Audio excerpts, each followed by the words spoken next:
பிரேமா எனக்கு ஒரு general discussion பண்ணலாம். யுஎஸ்ஏல வந்து ஏன் ஃபுட் வந்து நம்ம இந்தியால சாப்பிடுற மாதிரி ஒரு டேஸ்ட் இங்க இருக்க மாட்டேதுன்றத பத்தி.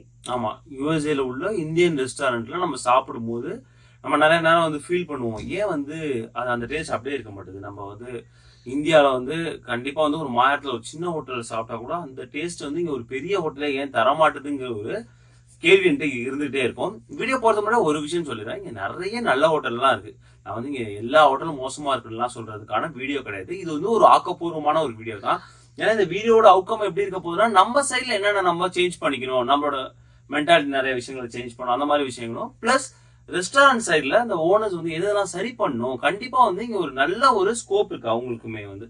ஸோ நல்ல ஃபுட்டு கூட நம்மளுமே விரும்பி தான் சாப்பிட போறோம். ஸோ இது வந்து ஒரு ஆக்கப்பூர்வமான ஒரு டிஸ்கஷன் நான் சொல்லிக்கிறேன். ஏன்னா வந்து நிறைய நல்ல நல்ல ரெஸ்டாரண்ட் எல்லா ஸ்டேட்லயும் இருக்கு. அதை நம்ம வந்து டாக்குமெண்ட்டும் பண்ணிருக்கோம் ஒரு வீடியோல. அந்த லிங்க் இருக்கு, எக்ஸல் ஷீட்டும் நம்ம ஷேர் பண்றோம். ஒரு 5 பாயிண்ட் எடுத்து பேச போறோம், கொஞ்சம் இன்ட்ரெஸ்டிங்கா இருக்கும் அப்படின்ட்டு. வாங்க வீடியோக்குள்ள போகலாம். டூ இயர் ட்ரெஸ்ஸஸ்க்கு நீங்க கொடுக்குற சப்போர்ட்க்கு ரொம்ப ரொம்ப தேங்க்ஸ். இப்போ டூ இயர் ட்ரெஸ்ஸஸ்ல வந்து நம்ம டிசைனர் சாரி, ஹாஃப் சாரி, இந்த மாதிரி எல்லா விஷயமும் நம்ம பண்ணிட்டு இருக்கோம்.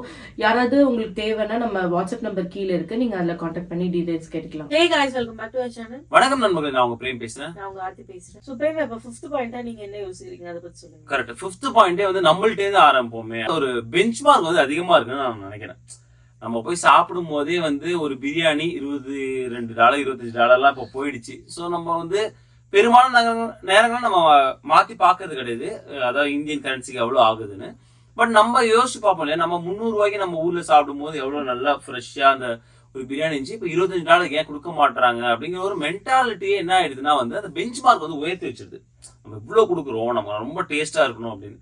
ஸோ அது ஒரு பிரச்சனை நான் நினைக்கிறேன். இப்படி நம்ம போயிட்டோம்னாலே வந்து சுமாரா இருந்தா கூட சாப்பாடு நமக்கு வந்து பிடிக்காம போயிடும். நம்ம ஊர்ல ஒரு எடுத்துக்கோமே, நம்ம ஊர் காலையாகுடி ஹோட்டல்ல சாப்பிடுற ஒரு டேஸ்ட் இங்க வேணும் அப்படின்னு எதிர்பார்க்கறதே தவிர அந்த பெஞ்ச் மார்க் அங்க வைக்க கூடாதுன்னு நான் நினைக்கிறேன். இது வந்து பர்சனலா நான் வந்து ஃபர்ஸ்ட் வரும்போதெல்லாம் நம்ம வந்து போய் சாப்பிடும் போது அந்த பெஞ்ச் மார்க் வச்சுட்டு அளவு பார்த்துட்டே வந்து நமக்கு வந்து நம்மளே சாட்டிஸ்ஃபைடா ஆக மாட்டோம், சுமாரா இருந்தா கூட சாப்பாடு. சோ அது நம்மள்ட்ட இருந்து ஒரு சேஞ்ச் வரும். அதான் 5வது இடம். 4th பாயிண்டா நீங்க எது யோசிக்கிறீங்க? 4th பாயிண்ட் வந்து இப்ப நம்ம சேஞ்ச் பத்தி பேசியாச்சு. இப்போ வந்து அந்த சைடு சேஞ்ச் ஆக்சுவலா வந்து இந்தியன் ரெஸ்டாரண்ட்ஸ் வந்து ஓவர் பிரைஸ் பண்றாங்க அப்படிங்கிற ஒரு குற்றச்சாட்டு இருக்கு. ஓவர் பிரைஸ் பண்றாங்க ஒரு குற்றச்சாட்டு. அவங்க சைடு என்ன சொல்லுவாங்கன்னா வந்து எல்லாத்தோட இன்ஃபிளேஷனால விலை ஏறிடுச்சு அப்படின்னு. பட் அந்த பிரைஸுக்கான ஃபுட் தராங்களா இல்ல குவாலிட்டி தராங்களா அப்படின்னு நிறைய ஃப்ரெண்ட்ஸ் கிட்ட பேசும்போது என்ன சொல்லிருக்காங்கன்னா, இந்தியன் ரெஸ்டாரண்ட் வந்து நாங்க ப்ரிஃபர் பண்றது இல்ல அப்படின்னு சொல்லியிருக்காங்க. ஏன்னு பாத்தீங்கன்னா வந்து நிறைய டைம்ல வந்து இந்தியன் ரெஸ்டாரண்ட்ல வாங்கும்போது ரொம்ப ஹீட் பண்ணி அது ரைஸ் எல்லாம் பாத்தீங்கன்னா அப்படி காஞ்சு போயிருக்கும். லிட்டரலா நிறைய வாட்டி வந்து நாங்க ஃபுட் ஆர்டர் பண்ணி வாங்கிட்டு வந்துடும், அதை திரும்ப நம்மளால சாப்பிடவே முடியாது. நாங்க ரெஸ்டாரண்ட் கால் பண்ணி சொல்லி எடுத்துட்டு அவங்க ரீஃபண்ட் பண்ணிக்கலாம் அப்படின்னு சொல்லி அப்படிலாம் சொல்லியிருக்காங்கல்ல. காஞ்சி போயிடாது, வந்து மிக்சியில் அடிச்சுதான் பொடியா மாத்திதான் வந்து உருண்டையா சாப்பிடணும். அந்த அளவுக்கு வந்து காஞ்சி போயிடும். இது வந்து ரீஹீட் பண்றதுதான் பிரச்சனை. அதாவது வந்து காலையில ஒரு பிரியாணி வச்சு நைட் வரைக்கும் திரும்ப முக்கியமான விஷயம் வந்து இந்த மீட்ல இருந்து வர ஸ்மெல். ஒரு வாட்டி நான் வந்து ஒரு ரெஸ்டாரண்ட்ல இருந்து வாங்கிட்டு வந்து பயங்கர ஸ்மெல் அடிச்சிச்சு ஓபன் பண்ண உடனே. அப்புறம் நான் உங்கள்கிட்ட கால் பண்ணி இது எப்படி சாப்பிடுறது, எப்படி இந்த மாதிரி ஒரு ஃபுட்டு கொடுத்தீங்கன்னு எடுத்துட்டு வாங்க, நாங்க வந்து மணி ரீஃபண்ட் பண்ணிடுறோம். மணி ரீஃபண்ட் பண்றது ஒரு விஷயமே இல்லை. இந்த மாதிரி எனக்கு கொலம்பஸ்ல நிறைய வாட்டி நடந்திருக்கு. மணி ரீஃபண்ட் பண்றது ஒரு விஷயம் இல்ல. கண்ட்ரில இருந்து கொஞ்சம் தள்ளி இருக்கும் போது நம்ம ஃபுட்டு ரொம்ப மிஸ் பண்ணுவோம். அந்த டைம்ல தான் நம்ம போய் வெளியில சாப்பிட போறோம். அப்படி இருக்கும் போது அந்த ஃபுட்டோட குவாலிட்டி அட்லீஸ்ட் கொஞ்சமாவது அந்த பெஞ்ச் மார்க்ல இருக்கணும்னா நிறைய டைம் வந்து இது ஃபெயிலியரா தான் இருக்கு எங்களுக்கு. கரெக்ட். சோ ஓவர் பிரைசிங் கூட வந்து ஒரு நான் இஷ்யூ சொல்ல, அந்த பிரைஸுக்கான குவாலிட்டி ஃப்ரெஷ்னஸ் இருக்க மாட்டேதுங்கிறத நான் வந்து இங்க இஷ்யூவா வைக்கிறேன். நீங்க வந்து ஒரு பிரியாணி வந்து $20 $25 எப்படி வந்து உங்களோட அந்த ஏரியாவுக்கு பிளஸ் நீங்க வாடகை கொடுக்குறீங்க, ஆள்களுக்கான சம்பளம், இது எல்லாமே புரியுது. $25 நீங்க பிரைஸ் பண்ணா கூட அதுக்கான குவான்டிட்டி கூட செகண்டரி தான் எனக்கு வருது. அதுக்கான குவாலிட்டி, அந்த ஃப்ரெஷ்னஸ் கொடுக்கணும். முக்கியமா மீட், நீ சொன்னது நல்ல பாயிண்ட். மீட்டை வந்து எவ்வளவு சுத்தமா கிளீன் பண்ணி கொடுக்குறது, பிளஸ் ரீஹீட் பண்ணும்போது அந்த டேஸ்டும் போயிடுது, அது ரப்பர் மாதிரி ஆயிடுது. டவுட் வரும் பிரேமா, இது வந்து ஓவரா குக் பண்ணி லைக் நிறைய பல்கா குக் பண்ணி வச்சிருவாங்களா, அந்த டவுட் எனக்கு இருந்தது. எப்படி குக் பண்ணுவாங்களா, எனக்கு சுத்தமா அது புரியவே இல்லை. இந்த இடத்துல வந்து எனக்கு தெரிஞ்சு வந்து எல்லா ரெஸ்டாரண்டும் அப்படி பண்றாங்கன்னு சொல்ல மாட்டேன். எங்களுக்கு நடந்த 1-2 ரெஸ்டாரண்ட்ல மோசமான விஷயம் நடந்திருக்கு. உங்களுக்கு நடந்தா நீங்க வந்து கமெண்ட் பண்ணுங்க. சோ இந்த இடத்த வந்து சரி பண்ணணும்னு நினைக்கிறேன். குவான்டிட்டியில வந்து கம்மி பண்ணா கூட குவாலிட்டின்றது ரொம்ப ரொம்ப முக்கியம். அதுவும் சாப்பிடுற விஷயம், அது கண்டிப்பா ஆக்சுவலி மேக் ஷூர் பண்ணிக்கணும்ல. கரெக்ட். சோ அத நான் 4வது பாயிண்ட் நினைக்கிறேன். ஓவர் பிரைசிங்கா இருக்கிறது மட்டும் இல்லாம அதுக்கான ஃப்ரெஷ்னஸும் அந்த குவாலிட்டியும் இல்லாம போறதுதான் வந்து நம்ம போய் சாப்பிடும் போது ஒரு டிசப்பாயிண்டா ஆகுது. தேர்ட் பாயிண்ட் என்ன நீங்க யோசிக்கிறீங்கன்னு சொல்லுங்க. தேர்ட் பாயிண்ட் என்ன நான் யோசிக்கிறேன்னா வந்து எகைன் வந்து அது நம்ம சைட்ல இருந்து வருது. நம்ம போகும்போது வந்து நம்மளோட சொன்னது நம்ம ரெஸ்டாரண்ட்டை வச்சு நிறைய நேரம் கம்பேர் பண்றதுனால ஒரு பியூர் சவுத் இந்தியன் ரெஸ்டாரண்டா நம்ம எதிர்பார்த்து போயிடுறோம். நம்ம நல்லாவே மைண்ட் செட் பண்ணிக்கணும். நம்ம போகும்போது வந்து கண்டிப்பா வந்து ஒரு தமிழ்நாடு ரெஸ்டாரண்ட்டுக்குள்ள நம்ம போல, not even south Indian restaurant, அது ஒரு இந்தியன் ரெஸ்டாரண்ட். அது எல்லாருக்குமான ரெஸ்டாரண்ட் தான் இருக்கு. அங்க வந்து சவுத் இந்தியன், நார்த் இந்தியன் இந்த மாதிரி எல்லா டிஷ்ஷும் தான் வச்சிருக்காங்க. பிளஸ் நம்ம மட்டும் அவங்களுக்கு கஸ்டமர்ஸ் கிடையாது, ஃபாரினர்ஸ் அமெரிக்கன்ஸும் வந்து கஸ்டமர்ஸ் தான். ஸோ அதனால அந்த மைண்ட் செட்டோட நான் போகணும்னு நினைக்கிறேன். அப்படி இருக்கும்போது என்னன்னா, நான் ஏன் இது வந்து சொல்ல வரேன்னா, பியூர் ஆத்தென்டிக்கா ரொம்ப நேரங்கள் இருக்காது.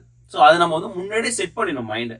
நம்ம போயிட்டு அது இருக்கான்னு தெரிஞ்சு அந்த ரெஸ்டாரண்ட்ல உட்காந்து ஐயோ மசாலா தோசை மாதிரி இல்லையே, மெதுவோட மாதிரி இல்லையே நம்ம ஃபீல் பண்ணுவோம். ஆக்சுவலா வந்து என்னோட குழந்தைனார் வந்து ஹைதராபாடி பிரியாணி வந்து சான்ஸே இல்ல, சூப்பரா இருக்கும் அப்படின்னு வந்து சொன்னா. அப்போ வந்து நாங்க வந்து சொன்னோம், ஐயோ எங்களுக்கு ஹைதராபாடி பிரியாணியே பிடிக்காது. ஏன்னா நிறைய டைம் வந்து நம்ம இங்க சாப்பிட்டு அந்த அதுல ஒரு டேஸ்ட் இல்லாத மாதிரி ஒரு ஃபீல் இருக்கும். அப்போ அவன் என்கிட்ட சொன்னா, நீ என்ன சாப்பிட்டேன்னு எனக்கு தெரியாது, பட் ஹைதராபாடில பிரியாணி வந்து சூப்பரா இருக்கும். ஆந்திரா பேஸ்ட் ரெஸ்டாரண்ட் தான் நம்ம போவோம். இப்ப நம்ம வந்து ஹைதராபாதி பிரியாணி எப்படி எதிர்பார்ப்போம், ஆனா அதுவே ஆத்தென்டிக்கா குடுக்கறது இல்ல, அதான் உண்மை. அப்படி போகும்போது அங்க போய் நம்ம ஊர் பிரியாணி எதிர்பார்த்தா அது அப்படிதான் அவுட்புட் வரும். ஸோ அதான் நான் பெரும்பாலான நேரங்கள் நான் போகும்போது வந்து கொஞ்சம் சேஃபா, அதாவது வந்து ஜென்ரிக்கான ஐட்டம்ஸ் போயிடலாம். நானு, பன்னீர் பட்டர் மசாலா இதுவே தோத்துருச்சுன்னா அந்த ரெஸ்டாரண்ட்ல எதுவுமே நல்லா இருக்காது. ஏன்னா இது ரொம்ப ஈஸி, பிளஸ் இது வந்து ரொம்ப ரிப்பீட்டடா எல்லாரும் ஆர்டர் பண்ணிட்டு இருக்காங்க. நம்ம மட்டும் இல்ல, இங்க உள்ள அமெரிக்கன்ஸ் ஆர்டர் பண்றதுனால அதுல கொஞ்சம் கான்சென்ட்ரேட் பண்ணுவாங்க. சில ஃபுட் யாருமே ஆர்டர் பண்ண மாட்டாங்க, அப்படியே ஓரமா இருக்கும். அதை நம்ம வாங்கிட்டோம் மாட்டணும். சிக்கன்ல கூட ஒரு ஸ்மெல் வரும் தெரியுமா, அதெல்லாம் ரொம்ப வந்து டைஜஸ்டே பண்ணிக்க முடியாது. சாட்டே பண்ணி தருவாங்கல்ல, ஆல்ரெடி இது குக் பண்ணி இந்த மீட்டை வச்சிருவாங்க போல, அதுக்கப்புறம் அதை சாட்டே பண்ணி தரும்போது அந்த ஸ்மெல் பயங்கரமா இருக்கும். இங்க இருந்து நாங்க வந்து ஒரு பாகிஸ்தானி ரெஸ்டாரண்ட், அது ரொம்ப ஒரு 40 நிமிஷம் தள்ளி தான் இருக்கு. அங்க ஹலீம் செம்மையா இருக்கும். அங்க குடுக்குற வந்து அந்த சிக்கன் லெக் வாட்டர் சூப்பரா ஃப்ரெஷ்ஷா இருக்கும். நான் அவர்கிட்டே சொல்லியிருக்கேன், இவ்வளவு தூரத்துல இருந்து வர்றது வந்து நீங்க வந்து ஃப்ரெஷ்ஷா கொடுக்குறதா அப்படின்னு. அதனால தயவுசெய்து நம்ம ரெஸ்டாரண்ட் கொடுத்தாங்கன்னா அது வந்து மக்கள் வந்து ஆதரிச்சு அங்க சாப்பிடறதுக்கும் ரெடியா இருக்காங்க. ஏன் இந்த ரீஹீட் பண்றதுனால அந்த பிளஸ் வந்து அந்த ஃப்ரெஷ்னஸ் இல்லாத ஒரு பிரச்சனையா இருக்கு. இந்த பாயிண்ட் என்னன்னா வந்து அந்த ஆத்தென்டிக்கான சாப்பாடை எதிர்பார்த்துட்டு போயிடாதீங்க. நம்ம போற ரெஸ்டாரண்ட்டை பொறுத்து அதை வந்து மைண்ட் செட் பண்ணிக்கணும் அப்படின்னு. சப்போஸ் நீங்க கலிபோர்னியால இருக்கீங்கன்னா, கலிபோர்னியா நிறைய ரெஸ்டாரண்ட் இருக்கு. நம்ம ஊரு நியூ ஜெர்சில எனக்கு சத்தியமா வந்து கொலம்பஸ்ல இருந்து அங்க ஃபர்ஸ்ட் டைம் போகும்போது சொர்க்கம் மாதிரி இருந்ததுக்கு ரீசன் வந்து சாப்பாடு. நிஜமாவே வந்து ஜென்யூனா சொல்றேன், எனக்கு வந்து இது எந்த பெய்டு ப்ரமோஷன்லாம் கிடையாது. உண்மையாவே ஃபுட் வந்து அவ்வளவு சூப்பரா இருந்தது. ஹியூஸ்டன்ல போகும்போது அந்த சரவணா பவன் மாதிரி பிரான்சஸ் நிறைய வச்சிருக்க ரெஸ்டாரண்ட்லாம் வந்து அவங்களோட ஃபுட் குவாலிட்டி வந்து நல்லாவே மெயின்டைன் பண்றாங்க இல்ல.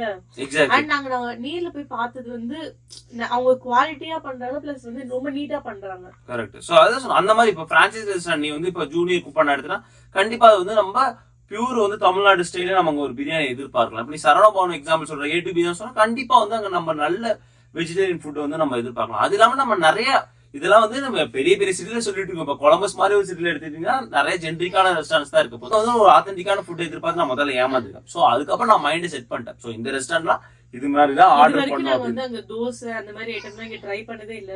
ஏன்னா வந்து அது எப்படி இருக்குன்னு தெரியும். அப்புறம் நம்ம தோசையோட பெஞ்ச்மார்க் மாத்தி ஆகணும். சோ இது பேர் தான் தோசை, நம்ம புதுசா அதுக்கு பேர் வச்சாகணும் தோசை அப்படின்னு. செகண்ட் பாயிண்டா நீங்க என்ன யோசிக்கிறீங்க? செகண்ட் பாயிண்ட் என்னன்னா ரொம்ப முக்கியமான ஒரு பாயிண்டா யோசிக்கிறது என்னன்னா வந்து யூஸ் பண்ற இன்கிரீடியன்ஸ்னால கூட அந்த ஒரு டேஸ்ட் வராம போலாம். ஆக்சுவலி ரீசெண்டா எங்க அம்மா சொன்ன விஷயம் ஞாபகம் வந்து பிரேமா. எங்க அம்மா வந்து ஊர்ல எங்க அம்மா வந்து சூப்பரா சமைப்பாங்க. பட் நான் எங்க அம்மா கிட்ட வந்து கேட்டேன், ஊர்ல நீங்க செய்யும்போது வேற மாதிரி டேஸ்ட் இருந்துச்சு, இங்க எப்படி வேற மாதிரி டேஸ்ட் வருது அப்படின்னு கேட்டேன். அப்ப அம்மா சொன்னாங்க, எனக்கு தெரிஞ்சு இந்த தக்காளி நல்லா இல்ல, வெங்காயம் நல்லா இல்ல, இந்த மாதிரி விஷயம்லாம் சொன்னாங்க. நான் சும்மா விளையாடாதீங்க, நீங்க ஏதோ தப்பா செஞ்சுட்டு இதே சொல்லிட்டு இருக்கீங்க அப்படின்னு சொன்னேன். பட் ஆனா அது ஐ திங்க் கரெக்டா நினைக்கிறேன். கரெக்ட். அந்த ஒவ்வொரு உணவுக்கு வந்து ரொம்ப முக்கியமான ஒரு விஷயமா இருக்குது நம்ம அந்த இன்கிரீடியன்ஸ் என்ன யூஸ் பண்றோம், பிளஸ் தண்ணி. கண்டிப்பா வந்து தமிழ்நாட்டிலே சொல்லும் போது காவேரி படுகையில அந்த காவேரி அந்த தண்ணி சமைக்கும் போது ஒரு டேஸ்ட் வரும் சொல்லுவாங்க. தாமிரபரணி அந்த நெல்லை பக்கம் ரீசெண்டா ஒரு ஷார்ட்ஸ்ல வந்து மாதம்பட்டி அவங்க சொல்லியிருந்தாங்க, இந்த மாதிரி நாங்க வந்து ஒரு இடத்துல சமையல் பண்றதுக்காக வந்து நாங்க வாட்டர் எல்லாம் எடுத்துட்டு போனோம் அப்படின்னு சொல்லி. ஆமா.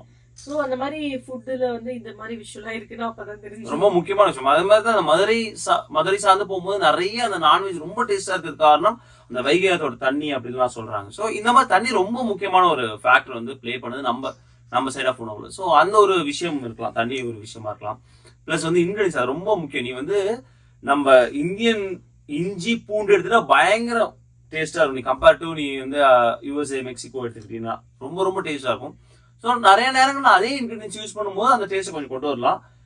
பட் அது ரொம்ப காஸ்ட்லியா இருக்கும். இன்னும் பிரைஸ் ஏற்ற வேண்டிய காரணங்களால வேற வழி இல்லாம இங்க உள்ள ஓனர்ஸ் வந்து இங்க என்ன கிடைக்குதோ அதை வந்து யூஸ் பண்ணுவாங்க. அது தவறு நான் சொல்லல. ஸோ அதனால கூட வந்து அந்த டேஸ்ட் குறைவா இருக்கலாம் நான் சொல்ல வரேன். அதை நம்ம வந்து புரிஞ்சுக்கணும். அந்த மாதிரி இங்க உள்ள உருளைக்கிழங்குல எனக்கு வந்து டேஸ்ட் வேறுபட்டது. நம்ம ஊர் உருளைக்கிழங்கு இங்க உருளைக்கிழங்கு வேறுபட்டது. இந்த மாதிரி விஷயங்கள் இருக்கு. அந்த இன்கிரீடியன்ஸ் வந்து ஒரு ரோல் பிளே பண்ணுது. ஏன் வந்து இன்னும் டேஸ்டா கொடுக்க முடியாதுக்கு பல ரெஸ்டாரண்ட் காரணமா இருக்குன்னா இன்கிரீடியன்ஸ் ஒரு காரணம். ஃபர்ஸ்ட் ரீசனா எது பார்க்கணும்னா நல்ல ஒரு ஓவியரால தான் நல்ல ஒரு ஓவியத்தை வரைய முடியும். நல்ல ஒரு குக்கால தான் நல்லா சமைக்க முடியும். இன்கிரீடியன்ட் தண்ணி இந்த மாதிரி என்ன விஷயங்கள் சொன்னாலுமே ஒரு நல்ல குக்கு அந்த இடத்துல இருந்தாங்கன்னா அவங்க எல்லாத்தையும் சரி பண்ணி சூப்பரா டிஷ்ஷை வந்து அவுட்புட் கொண்டு வருவாங்க. நான் என்ன நினைக்கிறேன்னா வந்து இங்க பெரும்பாலான நேரங்கள்ல நீங்க இந்தியன் ரெஸ்டாரண்ட்டுக்குள்ள போய் பாத்தீங்கன்னா அங்க இந்தியன் குக்கு இருக்கிறது கிடையாது.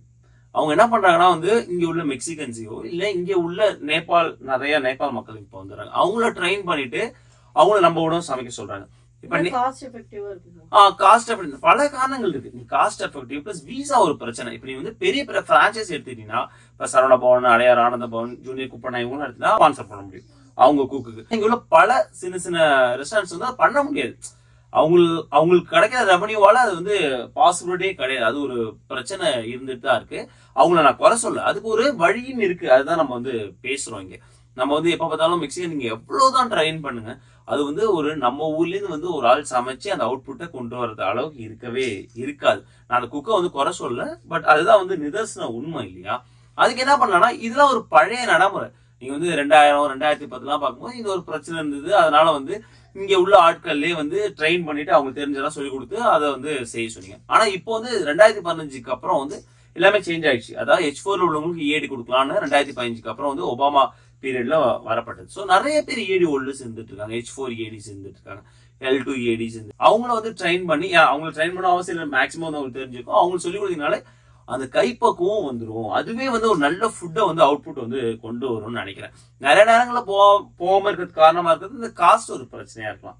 என்னன்னா வந்து இங்க நிறைய வந்து மெக்சிகன்ஸ், நேபாளிஸ்க்கு வந்து இன்னும் கொஞ்சம் கம்மியா கொடுக்கலாம் கம்பேர் டு இந்தியன்ஸ் அப்படிங்கிற மாதிரி கூட போகலாம். அது இல்லாம இது வரைக்கும் அப்படி யோசிக்கலாம். தயவு செஞ்சு அந்த ஒரு ஒர்க் அவுட் பண்ணுங்க. உங்களுக்கு கண்டிப்பா உங்க சர்க்கிள் நிறைய பேர் EADs வச்சிருப்பாங்க. ஸோ அவங்கள்ட்ட கேட்டு பாருங்க அவங்க வில்லிங்கா இருக்காங்களா அப்படின்னு. கண்டிப்பா நிறைய பேர் வந்து வீட்லயே சமைச்சுலாம் கொடுக்கறதெல்லாம் நம்ம கேள்விப்பட்டிருக்கோம். ஸோ கண்டிப்பா வந்து விருப்பப்பட்டு தான் இருப்பாங்கன்னு நினைக்கிறேன்.